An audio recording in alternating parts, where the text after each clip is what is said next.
You ever seen someone get kicked out of their own bank? At 9:15 a.m. on a Tuesday, a man named Marcus Johnson walked into the downtown branch of Liberty Financial. He wore a navy hoodie, clean slacks, and a baseball cap pulled low, not exactly the uniform of a high-powered executive. To the staff, he looked like just another middle-aged black man. Polite, quiet, unremarkable.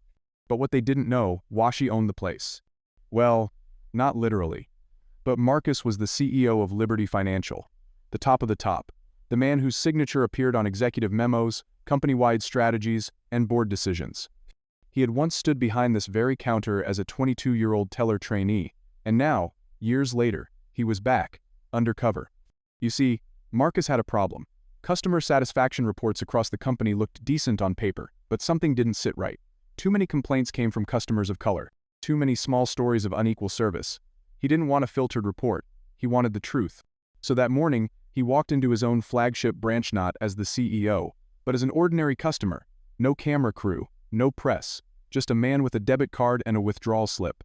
He sat in the waiting area, phone in hand, pretending to scroll while observing, and what he saw in just 15 minutes left a deep pit in his stomach. A white man in an expensive suit entered the branch and was greeted instantly. "Good morning, sir. Right this way." He bypassed the line entirely and was led to a desk with fresh coffee waiting. Moments later, an elderly Asian couple walked in. No greeting, no smile. The receptionist simply pointed to the number dispenser without saying a word. Then came a young white woman dressed casually, holding a yoga mat. She approached the counter, and the teller lit up with conversation. "How was your weekend? Still doing hot yoga?" The transaction was done in under 2 minutes. Then a Hispanic man in work boots stepped up. Everything changed. He was asked for multiple IDs. His check was scrutinized under the light, and the teller's smile had vanished. By the time Marcus stood up, he had already watched this pattern repeat itself 6 times. 6. He approached the counter with the same calm demeanor he was known for in boardrooms. The teller's name tag read, Amy. She was young, probably new, and initially smiled until she saw the withdrawal slip. "I'd like to withdraw $75,000, Marcus said, sliding his ID and bank card across the counter. Her face shifted, the warmth disappeared, like a light switch had been flipped. She examined his ID, then him, then the ID, again like it didn't belong to the same person. "That's a large amount," she said. "It's within the daily limit for my account," Marcus replied calmly. Amy hesitated, then turned to whisper to a colleague, Greg, the senior teller, who quickly walked over and stood behind her. He didn't speak to Amy. He addressed Marcus directly. "Is there a problem here?" His voice was loud enough to draw attention from other customers. Marcus remained steady. "No problem, just making a withdrawal." Greg took Marcus's ID and stared at it for several seconds. "We've seen some unusual activity on these types of accounts lately," he said. "The emphasis on these types impossible to ignore." "What types are those exactly?" Marcus asked. Greg didn't answer. Instead, he ordered Amy to pull up the account history. Then came Jason, the third employee, who leaned in and muttered, not quietly enough, "Probably another one of those money laundering schemes." He smirked, looked Marcus up and down, took in the hoodie, the quiet stance, the modest confidence, and dismissed it all. "We just need to verify the funds are actually yours," Jason said sweetly, falsely. Marcus nodded slowly. "I've provided my ID, my bank card, I'm a long-time customer." Jason shrugged. "Still, for your protection." And that's when Sandra Miller, the branch manager, entered the scene. She walked over with the air of someone used to being right. The kind of person who never says, "I'm sorry," because they've never had to. "Sir," she said without introducing herself, "I understand there's confusion with your withdrawal?" "No confusion here," Marcus said. "Just requesting access to my funds." Sandra smiled, but it didn't reach her eyes. $75,000 is significant. "May I ask what it's for?" The question hung there. Not one white customer had been asked that earlier. That's when you knew this wasn't about policy. It was about perception. It was about skin color. And Marcus knew it. He stood still, calm, measured, silent. But inside, something was building. Because he didn't come to start a fight. He came to expose the truth. Sandra Miller's tone sharpened ever so slightly. "Liberty Financial has high standards," she said. "We reserve the right to delay any suspicious transaction until proper verification is completed." Marcus didn't blink. "And what exactly about me or my account is suspicious?" She tilted her head. "Sir, I'm just doing my job." But she wasn't. Not really. Because Marcus had already seen her earlier laughing in the lobby with the white businessman in the suit, offering coffee to the yoga woman, and waving off a client's request to show ID with a casual, "Oh, I know you." Now she stood rigid, arms crossed, using the full weight of her authority to send a very specific message. "You don't belong here, not like this, not looking like that." Marcus could feel the energy shift around him. Customers had begun watching first with curiosity, then with discomfort. Some pulled out their phones. A few exchanged glances. No one stepped forward. Then Jason chimed in again, louder this time. "Did you come into some money recently?" he asked with a smirk. "Like, a settlement? Or maybe a little inheritance?" The implication wasn't even subtle anymore. In their minds, there was no legitimate path that led a black man to hold $75,000 in a bank account unless it came through luck, pity, or a courtroom. Marcus's jaw tightened slightly, but his voice remained steady. "I don't need to explain why I'm withdrawing my own money." Jason shrugged, but the smirk remained. "And Sandra?" She leaned in, lowering her voice just enough to sound official, yet just loud enough to be overheard. "This amount doesn't seem appropriate for someone like you. Liberty Financial serves a certain class of clientele." There it was. Not policy. Not protocol. Just prejudice wrapped in a customer service tone. Behind her, Greg chuckled under his breath. Jason looked victorious. Amy, the young teller, avoided eye contact altogether. Her hands fidgeted with the edge of her keyboard, the keys untouched. No one questioned Sandra. No one stopped her. Marcus looked around. He had built this company up from the inside, had mentored half a dozen of the VPs, had approved bonuses, developed the client retention program, launched the diversity initiative. He was the reason Liberty Financial even had a flagship branch in the heart of downtown. And yet here he stood, a suspect in the eyes of his own employees. "Security," Sandra said firmly, turning to the guards stationed at the front of the lobby. "Please escort this man out." The words landed with a jolt. The guards, both in uniform, hesitated for a moment. They'd been watching the scene unfold, clearly unsure of the escalation.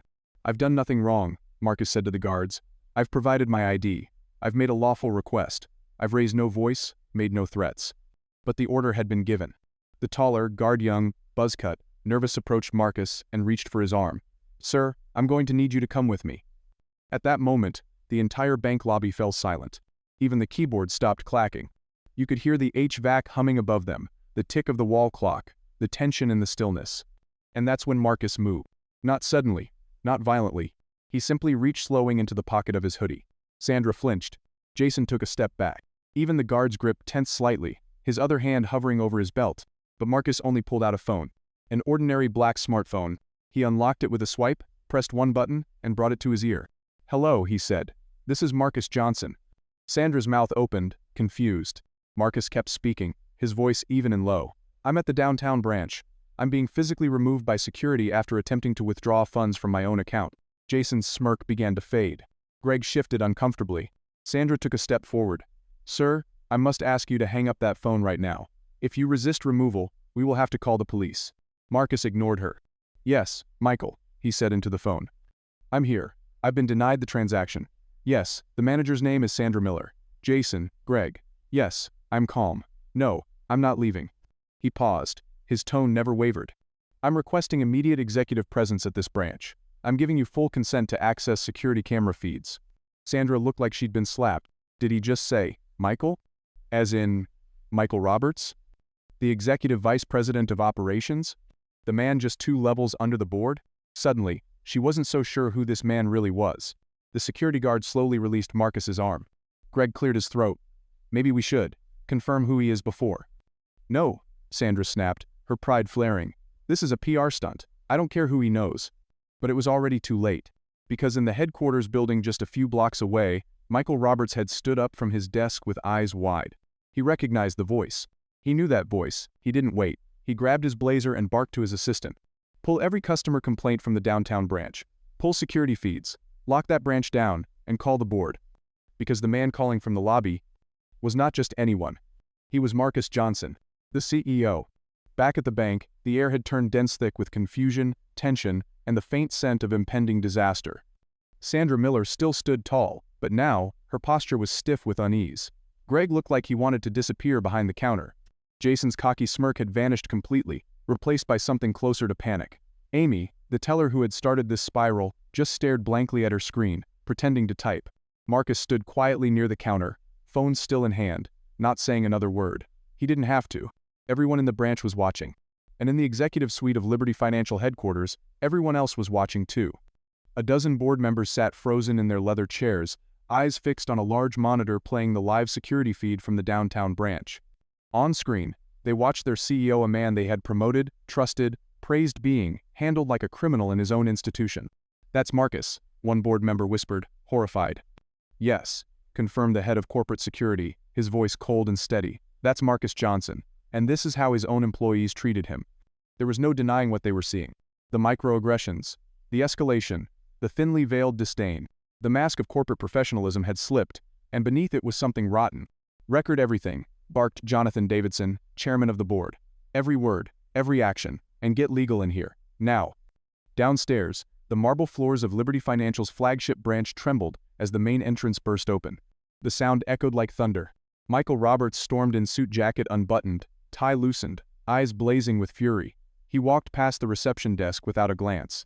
Behind him trailed 2 senior security officers and a compliance attorney with a briefcase in hand. Every customer in the branch turned. Sandra's eyes widened. For the first time that day, real fear crept across her face.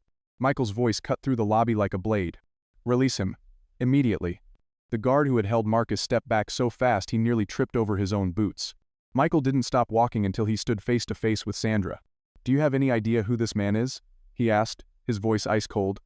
Sandra blinked. He said he knew you, but he refused to identify himself. He was causing a disturbance, and I followed procedure." Michael cut her off with a sharp gesture toward Marcus. "This man," he said, turning so the entire room could hear, "is Marcus Johnson, your CEO." Silence. Then gasps. Greg's mouth hung open. Jason stumbled backward, whispering, "Oh my God," under his breath. Amy dropped her pen, and Sandra? She looked like she had just been hit by a truck. Her hands trembled, her face drained of color. "See, CEO?" she stammered. "That can't be. That's not." Marcus finally stepped forward. He didn't yell. He didn't gloat. He simply reached into his wallet and pulled out his corporate ID, sliding it gently across the counter toward Sandra. There it was. Marcus Johnson, Chief Executive Officer. Liberty Financial Group. Stamped, certified, undeniable. "You didn't recognize me," he said quietly, "because you never looked past my hoodie." Michael turned to the staff. His tone hardened. "And the moment you thought you could get away with it, you treated him exactly how you treat hundreds of other customers you think no one cares about." He paused, letting the weight of that statement settle. "This wasn't just a mistake, it was a mirror, and it showed us who you really are."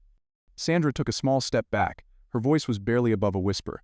"Mr. Johnson, I didn't know. If I had known—" "But you didn't care to know," Marcus replied.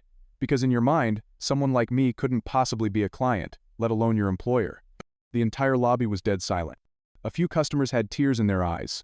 Others filmed quietly, their phones capturing every word, every expression, every shift in power. And then something no one expected. Michael turned to the compliance attorney, who handed him a folder. Inside were documents that had been prepared just moments ago, termination letters. Michael handed them out, 3 in total. 1 to Sandra, 1 to Jason, 1 to Greg. "Effective immediately," he said. "You are terminated for gross misconduct, racial profiling, and violations of federal fair banking regulations." Jason dropped his letter as if it were burning his fingers. Greg stared at his in shock, mouthing, "This isn't real." Sandra stood frozen, letter in hand, her eyes darting around, looking for someone to defend her.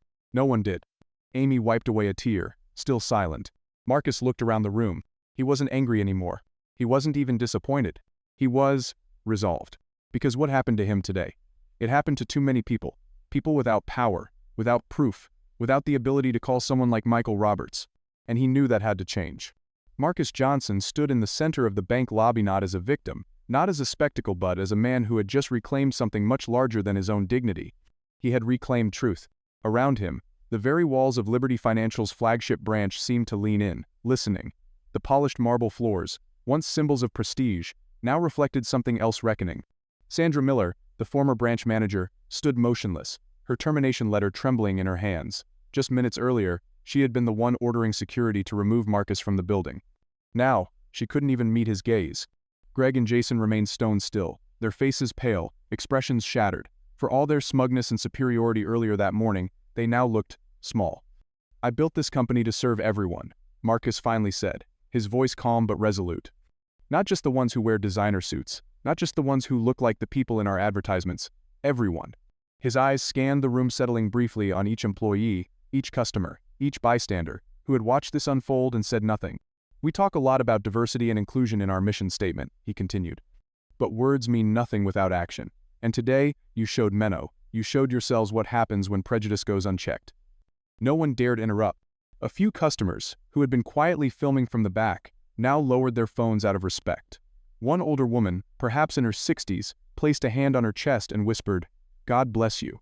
Michael Roberts stepped forward. "Mr. Johnson, the board has already convened. We're launching a full internal review of customer experience metrics, staff behavior logs, and hiring practices across every branch." Marcus nodded. "Start with this one." He turned to a meath teller who, while not overtly cruel, had remained silent. She looked up, eyes watery. "I'm so sorry," she whispered. "I didn't mean to. I didn't think it was okay, but—" Marcus raised a hand gently, not in blame but in acknowledgement. "Silence," he said, "is how injustice survives. You don't have to throw the first stone to be part of the stoning." Amy swallowed hard. Then, with surprising composure, she stood up, walked around the counter, and approached him. She extended her hand not as a gesture of defense, but of apology. Marcus shook it. It was a quiet moment, but a powerful one. He turned back toward the rest of the lobby. "Let this be clear," he said. "Not just to the people in this room but to every branch, every boardroom, every customer who's ever felt dismissed or disrespected." He paused. "Discrimination has no place at Liberty Financial, and anyone who carries it in their heart has no place on our payroll." His words echoed through the lobby like a final verdict. And then, just like that, he handed his phone back to his pocket, adjusted the sleeves of his hoodie, and began walking toward the exit. But before he reached the doors, one of the security guards, the younger one with the buzz cut, stepped forward. "Sir," he said softly, guilt shadowing his face, "I didn't know. I'm sorry I touched you. I thought—" "You thought I didn't belong," Marcus finished for him, not unkindly. The guard nodded. Marcus extended a hand. "Now you know better. So next time, do better." The guard took it, his handshake firm but shaken. As Marcus stepped into the sunlight outside, the world felt different. Not just for him, but for everyone who had watched what happened inside those walls. 7 minutes. That's all it took. 7 minutes from humiliation to revelation. From being physically removed from a bank, to reminding an entire institution who he really was. But Marcus didn't just walk away with justice. He walked away with a plan. Over the following weeks, Liberty Financial underwent one of the most sweeping cultural overhauls in its history. The customer equity audit was launched across all branches, with anonymous mystery shoppers hired to test employee bias, both conscious and unconscious. Sandra, Greg, and Jason were barred from working in finance again after federal banking regulators received the full incident report. Their names became examples in corporate ethics training seminars across the country. Amy, after requesting a reassignment, completed the internal ethics retraining program and later joined the company's new Client Integrity Task Force, helping to identify patterns of microaggressions and discriminatory service across the system. And Marcus? He didn't do a press conference. He didn't post a viral thread on social media. He just kept building quieter, sharper, deeper. 1 month later, Liberty Financial introduced a new core value into its charter. Dignity isn't given based on appearance. It's honored based on principle. They named it the Johnson Clause. It required every manager, every teller, every guard, every executive to undergo quarterly equity accountability reviews, not because Marcus needed credit, but because someone else would walk into a branch someday, wearing a hoodie, holding a withdrawal slip, and needing someone to see their humanity. Now it's your turn. Have you ever been treated differently because of how you looked, dressed, or sounded? What would you do if you saw it happen to someone else? Drop your story in the comments, because every voice shared is a wall broken, every truth told is a light turned on, and maybe, just maybe, someone like Marcus is reading, watching, listening,